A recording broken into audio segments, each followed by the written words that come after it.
This would be the first of its kind in the UK and would be a complete and utter disaster in our opinion. So I'm Natalie Bennett, one of the Green Party members of the House of Lords, and today I'm up here on the border between Grimsby and Cleethorpes on the site of a proposed fish farm, or actually fish factory would be a better term. We're talking about complex animals that would normally live their life travelling the seas, travelling our rivers, and they're being sentenced to swim round and round in a tiny tank. If the water supply failed, you were going to have enormous numbers of dead fish. So we're talking about a project here that shouldn't go ahead. It shouldn't go ahead on animal welfare grounds. This is proposed to be a first for England. But if it were to go ahead and for a year or two make money, we'd certainly see attempts to put more of these fish factories around the country. Facilities like this that exist around the world offer a stark warning, with many experiencing mass mortality events where hundreds of thousands of animals die due to human error or equipment failure. In Canada, 100,000 animals died when a filter collapsed. In Denmark, 227,000 fish were killed after nitrogen levels spiked. And in the US, 500,000 died when the drum filters broke. Others have seen fires, tank explosions, stagnant water, and hydrogen sulfide poisoning. And in on-land hatcheries across the UK using similar technologies, a staggering 6.2 million farmed fish died in 2024. The writing is on the wall.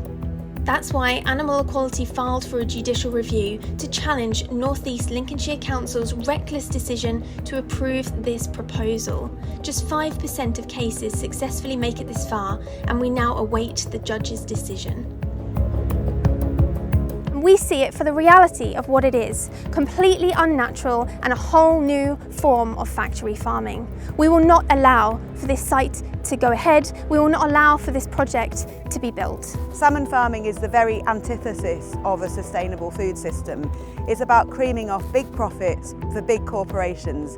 It's not about producing good food for people. It's estimated by scientists that salmon farms require 6 kilograms of fish caught in the wild for every 1 kilogram of salmon that is produced on a farm. That's an incredibly inefficient way of producing food for people. I'm concerned about the wildlife. I walk along here for the last 40 years. You've got migrating birds, you've got the swallows that travel thousands of miles to get here, and you've got your deer, you've got badgers, you've got migrating birds and all the butterflies, endangered butterflies over there as well. They're advertising local jobs, but there's no evidence that these jobs will go to local people. The only money that's going in is the directors' pockets. It won't improve the area. Do a rough shot over us. They just want to build. They've got no concerns for the residents or whatsoever. There's also the question of the investment and where else it might go, and how it might go towards supporting small independent businesses, supporting the general economy of this region, not something that's just dumped on it, landed down, ownership from far away, the money gets shipped out. What Grimsby needs is a strong local economy. This proposed project is a corporate land grab that is going to cost animals their lives and also affect the local community and the environment. Animal Equality is doing everything we can to stop this monstrous facility from seeing the light of day. We are far from powerless. This is a story of David versus Goliath, and we know how that story ends. When people come together and we fight for justice and for what is right, we know that we can and we will win.